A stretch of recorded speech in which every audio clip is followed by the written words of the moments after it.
吴三桂是满清入关的重要人物。别人都说他是蛇鼠两端，反复横跳，却不知他也是年少有为、忠心耿耿为国家的能将。冲冠一怒为红颜，放清军入关之后，又为自己的利益反清复明。但事实真的如此吗？他是否真的为了一个小妾才放清军入关的呢？让我们一一道来。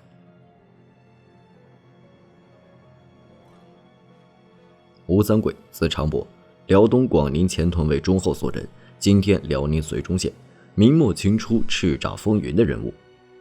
1612年，万历40年，吴三桂出生在广宁前屯卫中后所，父亲吴襄是当时的锦州总兵，舅舅是明末名将祖大寿。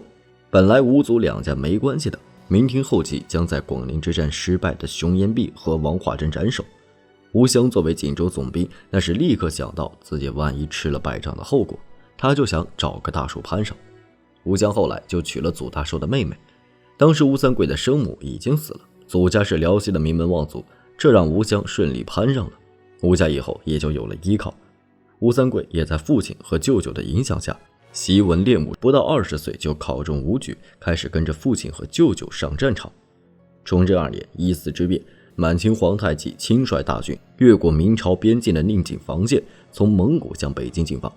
明廷面对着突然袭来的清军，议论纷纷，难道是边境的袁崇焕故意放过来的？之后皇太极更是利用抓获的太监使用反间计，让北京城内的崇祯皇帝和百姓对袁崇焕起疑。后面袁崇焕带兵攻围京城，吴三桂也在其中。虽然将清军击退，但皇帝和百姓对他们的信任已经没了。当时的关宁军只能在城壕露宿，其中还有百姓在城墙上往下扔大砖，想砸死士兵。到袁崇焕被凌迟后，关宁军将士的心已经是凉透了。袁都师那么忠心的一个人都被杀了，我们这些人又要怎么办呢？大部分士兵纷纷离开军队，吴三桂的心也是凉得透透了。如果不是在将门家庭，估计他也跑了。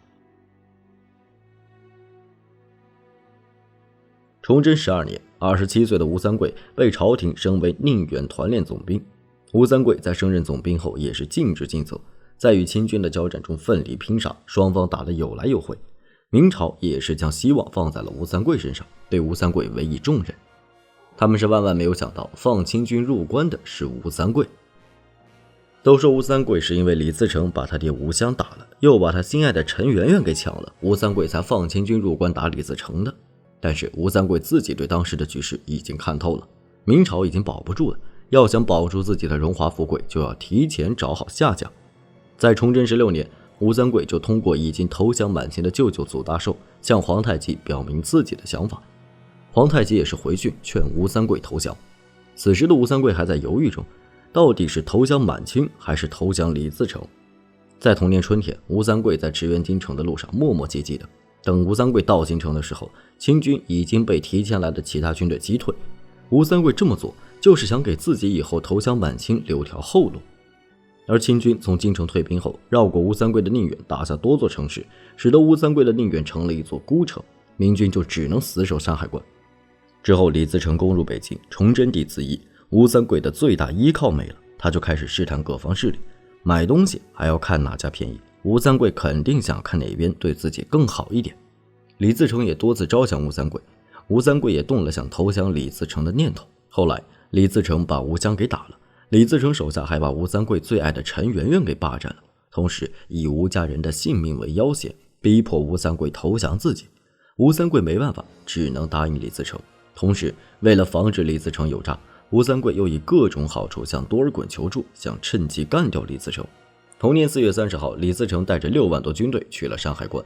吴三桂见李自成来了，就派了山海关几个有名望的儒生和乡绅稳住李自成，同时又写了封信给多尔衮，求多尔衮速整狐旅直入山海。后面李自成发现了吴三桂的意图，攻打当时所在的关门，但因为耽误了最佳夺取关门的时机，被吴三桂守住了关门。后面收到信到来的多尔衮利用吴三桂当时的局面，逼迫吴三桂放弃联清抗李的政策，吴三桂只能被迫答应。之后联军将大顺军击败，清军之后攻下北京。清廷定都北京后，吴三桂被封为平西王。清廷利用吴三桂对李自成的仇恨，令吴三桂率军南下攻打李自成。在此期间，吴三桂还和朱明残余势力藕断丝连。吴三桂在攻打李自成的时候，打的就是复君父之仇的旗号，但将李自成的势力消灭的差不多后，又让他去攻打南明。吴三桂见风转舵，在和八旗军一同攻打西北地区的时候，对农民军和抗清的朱明后裔进行了残酷的镇压，动不动就屠城，让他的新主子看到后十分开心。吴三桂的转变也让满清朝廷对他更加倚重。顺治16年，吴三桂攻下云南，清朝为他开藩设府，总管云南军民事务。顺治18年，吴三桂又南下缅甸，将南明末代皇帝朱由榔擒杀。康熙元年11月，由于擒杀朱由榔有功，晋爵为亲王，管辖贵州。吴三桂在清军入关的10几年间，为他的新主子从西北打到西南，对清廷统一全国立下了特殊的功劳。吴三桂对此还不满意，他想要的是和明朝的沐英一样，世代镇守云南的平西王。清廷也不会对云南这么大的威胁放着不管。康熙2年，清廷就以云贵的战事已经没了为理由，收了他的大将军信义。之后的康熙6年，清廷又顺水推舟把他的云贵总管给免了，还将他的司法特权给下了，限制住了他手下的人。吴三桂肯定不会就此放手，没有我，你大清能入关？吴三桂辞去云贵总管，就是为了麻痹清廷，让清廷以为吴三桂还是听话的。同时，吴三桂还有当地苗族反抗势力为幌子，同朝廷索要军饷。康熙12年，广东的平南王尚可喜上书归老辽东，康熙正为削藩的事头疼呢，于是就随了尚可喜。之后，福建的靖南王耿精忠上书撤藩也被批准。吴三桂迫于压力，也只能假惺惺的上书请求撤藩，实际上是想让朝廷挽留他。康熙知道吴三桂打的什么算法，也想着反正他撤藩要反，不撤藩也要反，还不如先把他撤了，于是就派人去云南撤藩。当时的康熙还是年轻啊。同年11月，吴三桂诛杀云南巡抚，提出兴明讨虏，起兵造反。这让人看了想笑，你把朱明都杀得差不多了，现在还要兴明讨虏，这不是在搞笑吗？吴三桂起兵后，另外两藩的尚可喜和耿精忠和他们在各地的势力纷纷起兵响应，叛军在初期可以说连阵连捷，但这种情况仅仅维持了1年多。康熙15年6月，蛇蜀两端的王辅臣投降，吴三桂由秦蜀两地进攻北方的策略失败。为了鼓舞士气，吴三桂在康熙17年3月初1在衡州称帝，国号为周。称帝的确起了点作用，吴军接连拿下清军多座城池，但吴三桂的时间就没多少了。同年8月，吴三桂因病去世，吴军后来也被清军剿灭。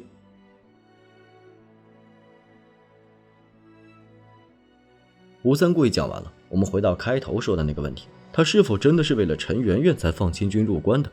先说结论，陈圆圆是一部分原因，但过于片面。再说分析，吴三桂早就想投降了，在他慢悠悠的驰援京城的时候，就开始想着到底投降谁了。而李自成的手下给吴三桂做出了选择，先是把吴襄打了，又把他花重金买来的陈圆圆给掳走了，同时还威胁吴三桂。